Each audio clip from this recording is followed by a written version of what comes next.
welcome to this video. We're going to go through a full router setup, a full Wi-Fi router setup. So this could be your home router, and we're going to include the WireGuard VPN server. So I'm going to tackle this very much like it's your home setup.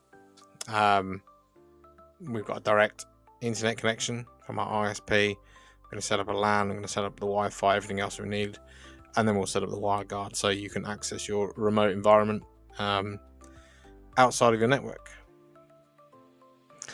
Before we jump into it, I just wanted to mention, if you're not aware, then I've got this membership option now on my channel.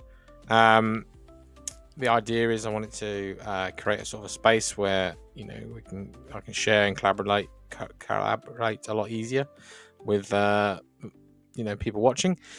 So yeah, we've got some basic initial level where you'll get early access to all my videos. I'll put them out sort of a week before. You can comment on them, and if they need adjusting, I can do so before they go live, which helps me and helps you.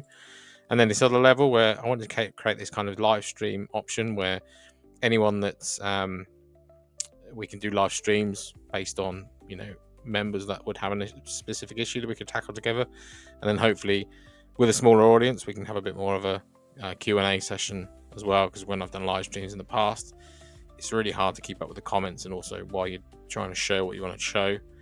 So I've tended to pre-record a lot of those, and it also helps with any technical hiccups. But if there's a smaller, more intimate audience, then that shouldn't be too much of a problem. So yeah, I just thought I'd shout that out if anyone's interested. But yes, my HAP is it's a HAP AX. It's factory reset, as you can see. There's nothing configured on it at the moment. So we'll jump in. I've got my first thing we have to do, is you'll have to reset a password. Now, I've factory reset this, but I've got no default configuration on it. So when I did reset it, I went to system reset configuration, and then I selected there's no default configuration. By default, there's going to be a default config on there.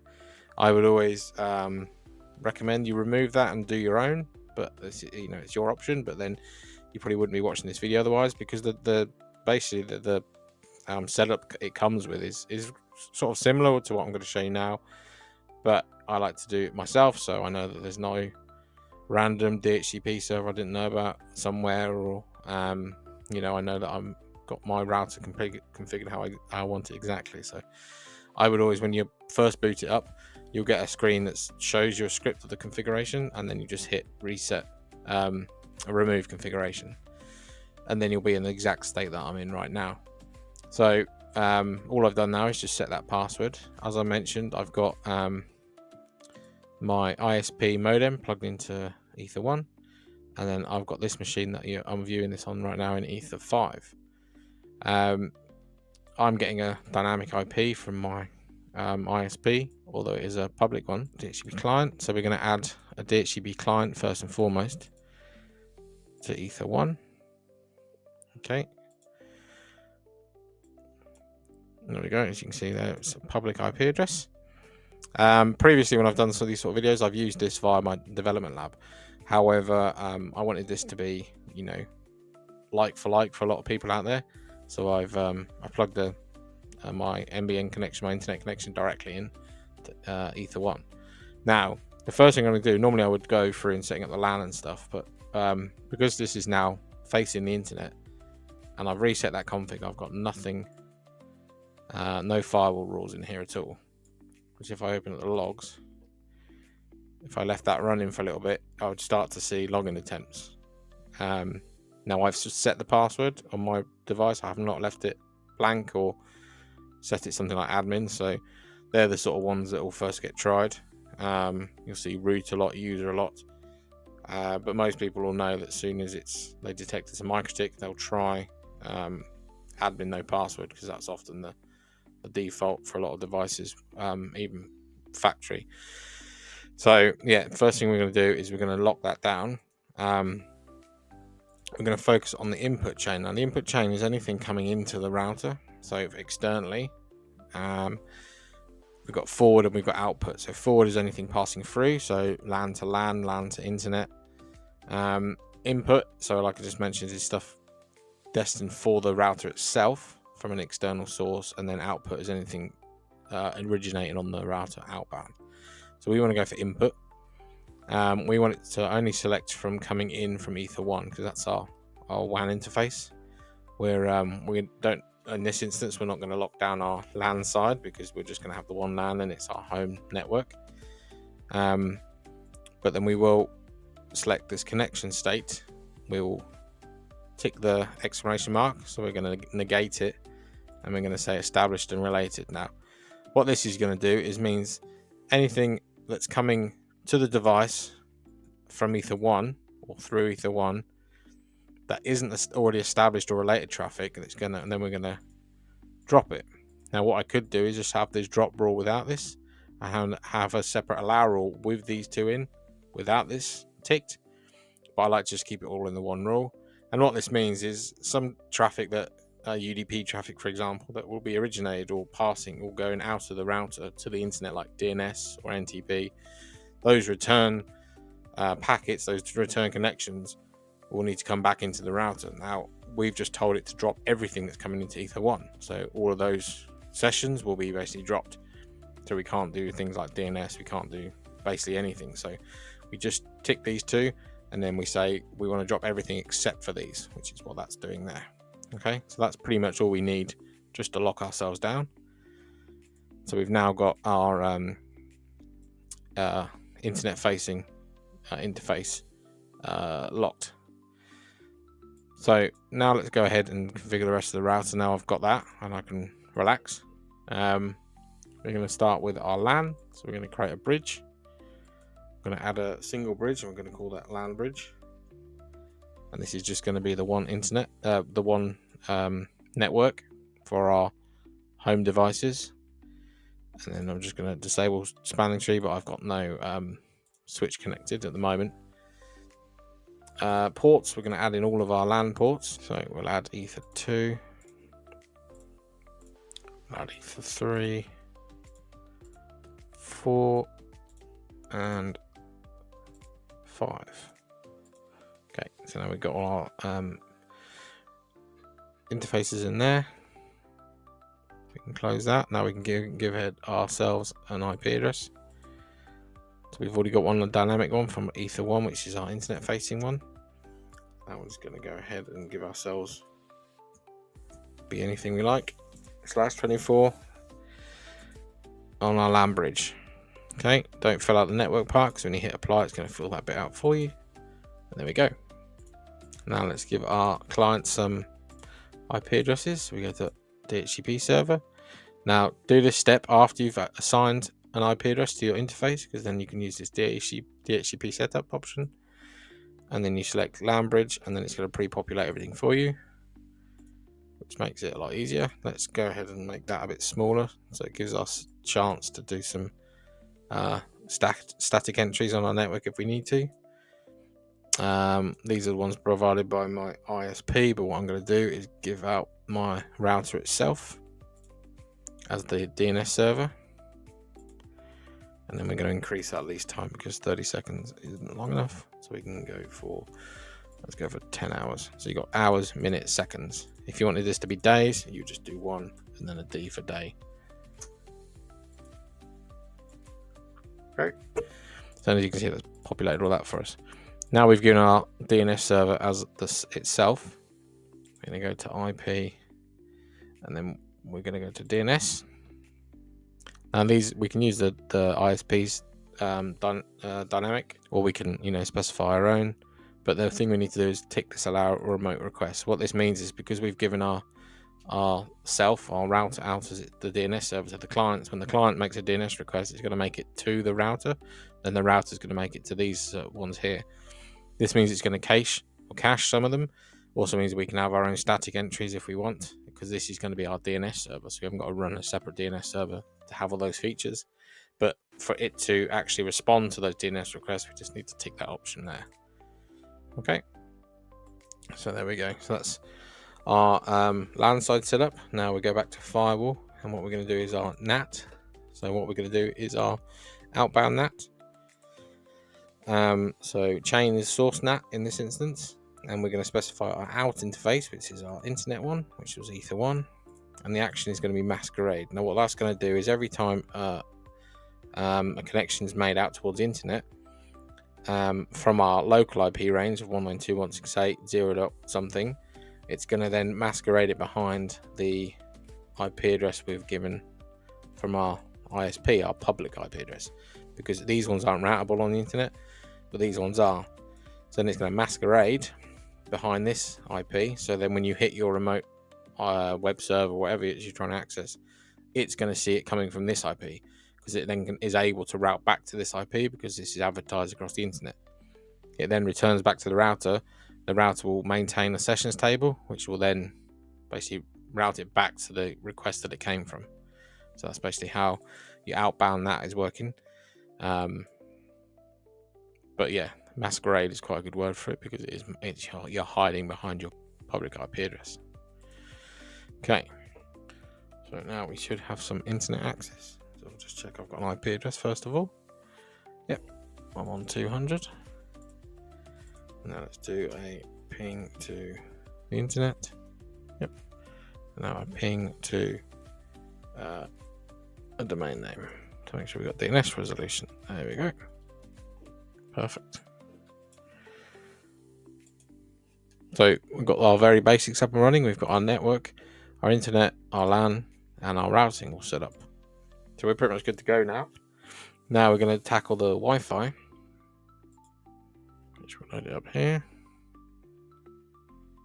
Let's close these other windows for now. Okay, Wi-Fi is slightly different to how it was in the earlier versions of, or certainly from version 6, and even I think before 7.12. Now it's this Wi-Fi option where we have these two interfaces, and then we have all these tabs like we would have done in the old Capsman.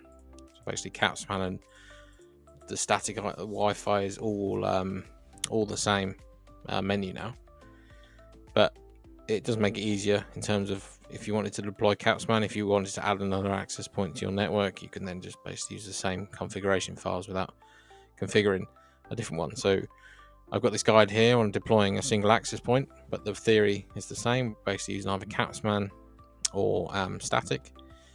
But what we're going to use out of this guide today is this option here, which I'll go through in a sec. So Wi-Fi, we're going to start by configuring using these tabs.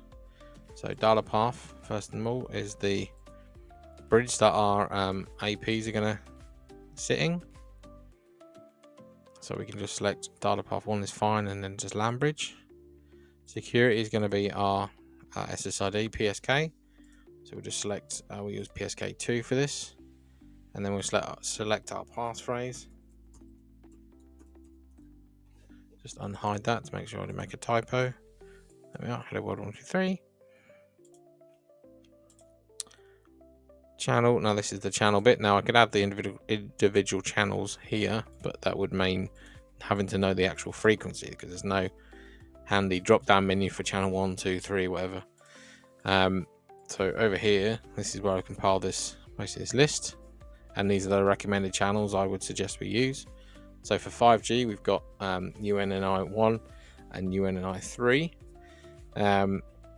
There's sort of a brief overview of why to use those, but basically it's the out of the 5G spectrum, it's larger than 2.4, but it still has parts of it which have multi-purpose and things like that. So these are the best ones to use to not have any problems.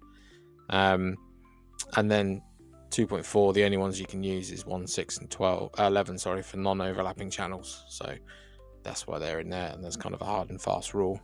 And also only on 20 megahertz. And I also would only use 20 megahertz on 5G, just because realistically that's plenty, and it just keeps your spectrum a bit smaller and tidier. So here's the compiled list. What I'll do is I'll copy and paste that into a terminal. Okay. Now what that gives us is individual ones, so we can select those individually, or this range of either the UNNI 1 and 3 for 5G and the non-DFS ones, which is basically the combination of these two. And then we've got this auto one for 2.4, which will use any of those. And what it's going to do is then it tells the router, the MikroTik, to pick one of these, whichever it sees as less congestion or interference. Now, configuration. This is where we're going to compile all of those together. Now we're going to have two different profiles because I like to separate my 2.4 and 5G out. So first thing we do is give the profile a name. Now you only need to do this. Oh no, sorry, you do need to do this twice because you're going to have different channels for each one. But the other reason I would do it if that wasn't the case is because I like to keep my SSID separate. Now that's just a personal preference thing, but I don't want the client to decide what it should be on, because then you find clients on 2.4 and 5G is preferable, or they've clung onto that because it they're a bit further away and that's the stronger signal. But yeah, I only use this then for legacy devices. Okay, channel. So we're going to select our 2G auto security. It's going to be our security and then our data path. Okay, and then we're going to basically all we're going to do is just open it up again and copy it, because some of these are going to be the same. We just need to change the channel to this 5G non-DFS and then give it a name. It's 5G and then change our SSID to 5G. Okay, now let's go ahead to our profiles. We're going to tell it to be managed local. We're going to select our configuration. Now 1 is actually the 5G one, so what I'll do is just rename that. Now on older MikroTik, it used to be the first wireless used to be wireless 1 and wireless 2. Wireless 1 was 2.4 and wireless 2 was 5G. Now that's the other way around, confusingly enough. So just rename those so you're not you don't get confused with that. So we can OK that, and then we'll just do the same for our 2G one. I'm going to go to manager as local. Okay. Oh, sorry, I didn't rename that either, did I? Handily enough, that's already called Wi-Fi 2, so you just need to add the G to that. That's another way to remember. Just for continuity's sake, let's put a dash in there. Cool. Now what we need to do is just enable these.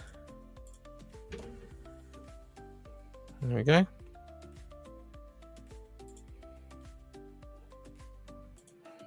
Okay, now in the older versions of this, you would have then added these into the bridge, which you still can do that way, but we did it via using the data path, which is kind of what you do on the Capsman. So if you look in the bridge now, you can see it's added these dynamic to here. They're saying they're inactive because there's nothing connected to them at the moment. Okay, so let's go ahead and test the Wi-Fi.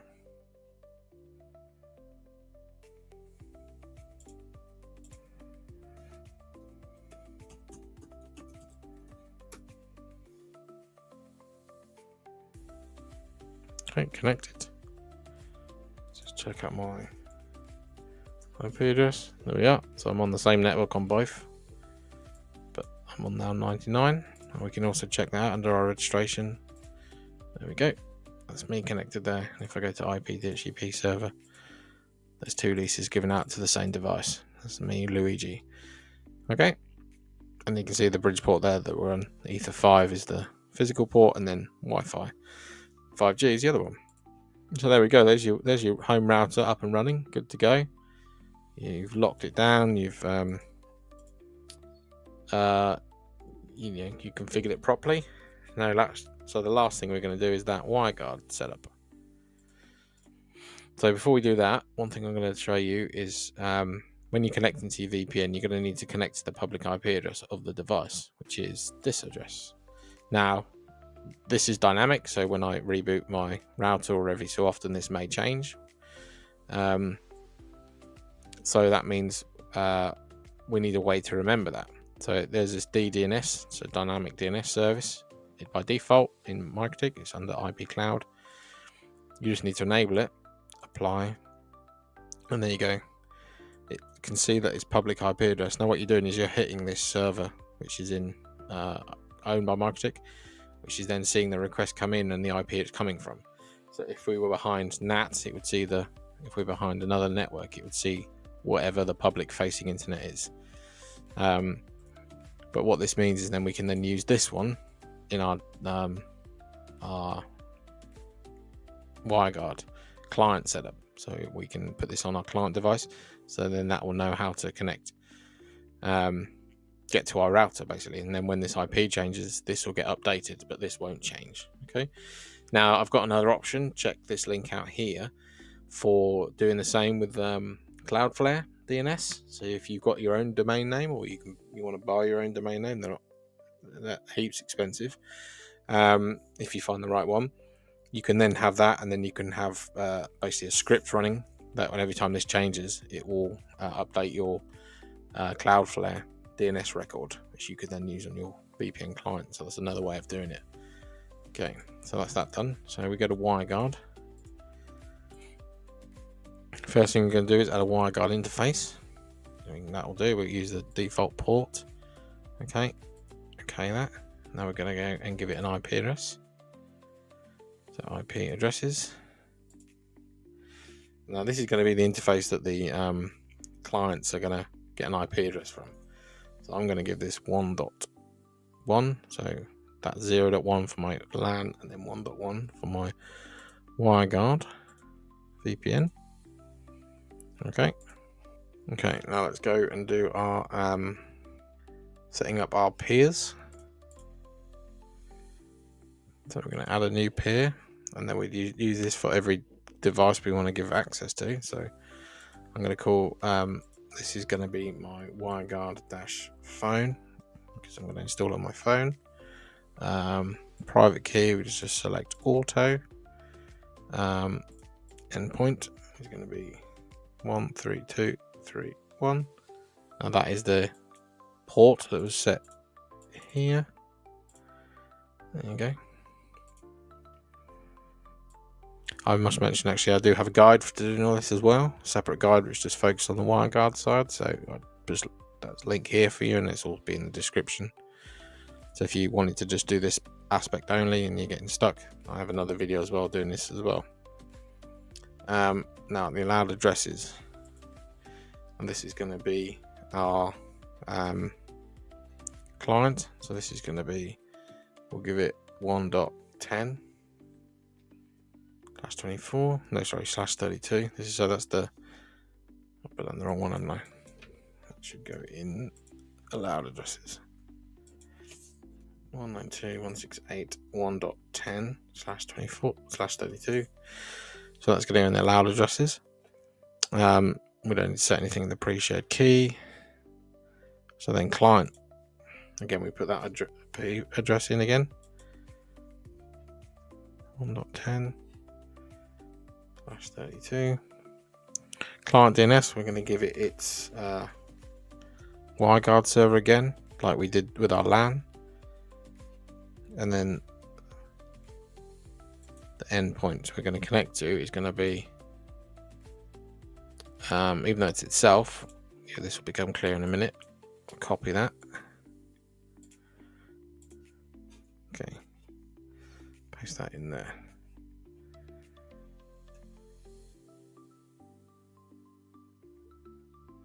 Okay, now we can apply that, and here is our code all created for us, which annoyingly enough it doesn't show it very easily unless I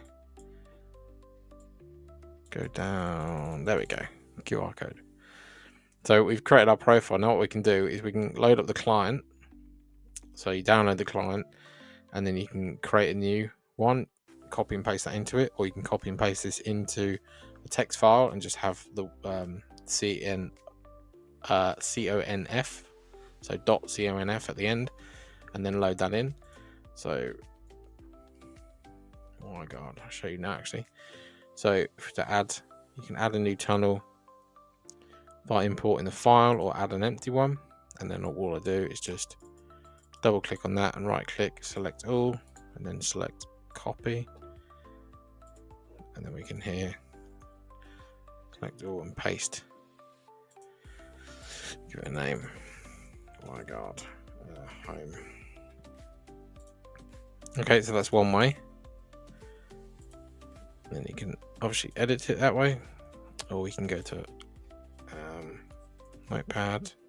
Notepad++ would be a better one, and then we can paste that in there, and then we'll save this. Make sure you change this to be all types, and then we'll just call that WireGuard-home.conf. Okay, we can close that now and get rid of this one, and we can add a tunnel. Okay, and then there we go, there it is there. There we go, and then you can just edit it and it's imported exactly the same thing. But we're not going to do it on this one. I'm going to test it because obviously we're on that machine and we're in that network already. So I'm going to grab my phone. So before we do that, we just need to, one last thing is we need to allow it in the firewall, because remember at the beginning I set this up to not allow. So I'm going to add a separate rule above it, again on the input chain. And I'm going to specify the protocol as UDP, and then the port is that 13231, which is under this one here. So this is the port it's coming in on, and then we're going to go to coming in from, we don't really need to set this, but there's no harm in it. It's best locking it down a bit. Anything public facing, that basically means it's going to come, and we're going to accept. Now, and our firewall rules, every time you add one, it can add it underneath, but it's a top-down approach. And then once it hits a rule that it's matches, that'll apply, and then it will stop basically matching all the other ones. But what we need to do is make sure that accept one comes above the drop one. So just click on it and drag it up. Make sure if you do click on that, and as you can see that arrow I've just sorted by name, so drop becomes reverse. But actually, if it's these numbers which matter, so what 0 is below, so that still means that this is on top technically. So to go, if you ever look at it and go, my rules are all in the wrong place, just make sure you click on that, and then it will sort in the right order again. Okay, so let's close that. Let's grab my phone. What I'm going to do is I need to get that QR code again, so just keep scrolling down till that appears. There we go. So what I'm going to do is add, and I'm going to add from this QR code. So it's going to open up your camera. There we go. Scans that. Go WireGuard home. Just give it its name. So it's recognizable. Create tunnel. Right. I'll turn that on. Okay. There we go. You can see there we are. Endpoint. That's my IP address. My I'm on just a LTE, 4G, 5G, or something like that. There's my data. So if I go to Chrome, I'm going to go to my IP. What's my IP address? There we go. You see that public IP? That one there. That matches up with my IP here. So what that means is now I can access anything on this network, on these networks. However, if I wanted to lock that down, so there was only one particular resource I wanted my VPN to access. Now, it's probably not so likely on your home network, but you never know. So I say I've got a server, some sort of media server, and that's sat on, on my LAN. What I would do is go into my firewall rules again, and I'm going to create one on the forward chain this time, because it's coming from between two networks through the router. So I can specify anything coming from the WireGuard IP range. I can do it that IP address that I just have, I've given myself, or if I want to be more granular, or from the whole range, and then destination being everything on the other network. So now I'm blocking those two. Action drop. So that's basically going to be my drop rule. Or I can do it based on interfaces. So I can do anything coming in from LAN bridge to WireGuard and vice versa. I could then drop it that way. Actually, I'd probably want to do WireGuard to LAN bridge, and I'll show you for why. I'll get rid of those, and then let's do everything from WireGuard to LAN bridge, and then action drop. And like we did for the input one, if we do this connection state established and related, what that's going to mean is I can still access stuff from my LAN to my WireGuard if I wanted to. So say I wanted to access remote clients from my LAN devices, but I don't want my remote devices to be able to access everything on my LAN device. I could do it that way. Okay, you don't need to worry about moving these ones because these are a separate chain. They can, as long as the chains are all together, or at least work in that order. Now we're going to add our allow rule. So going forward, we're going to say anything coming from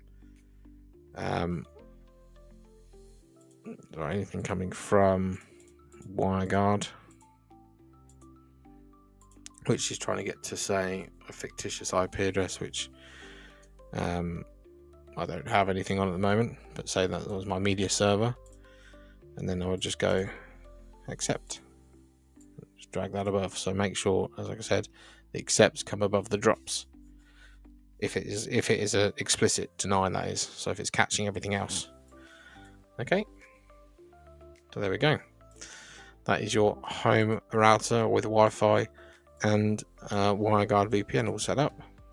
So have you got any questions? If you've got a particular VPN appliance you prefer, I just chose WireGuard because I like WireGuard. I think it's so easy to set up, and it's really you can specify which routes you want to. Basically, you want to show you actually in that config file.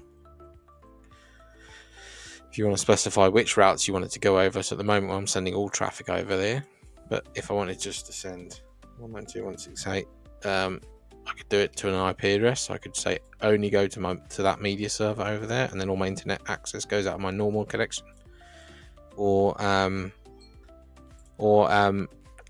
the whole range. So again, my internet access is still going out of my normal connection, but all of my those resources will go over the VPN, because normally by default most VPN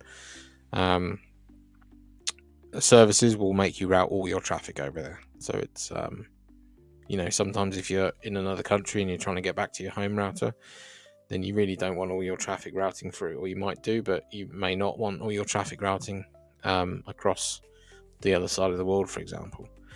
So there we go. That's why I use WireGuard, but you can do a similar thing with OpenVPN as well. But yeah, if you've got another particular protocol or application you'd want to use, let me know. If there's anything in here you think I've missed or you want a bit more clarity on, again, let me know.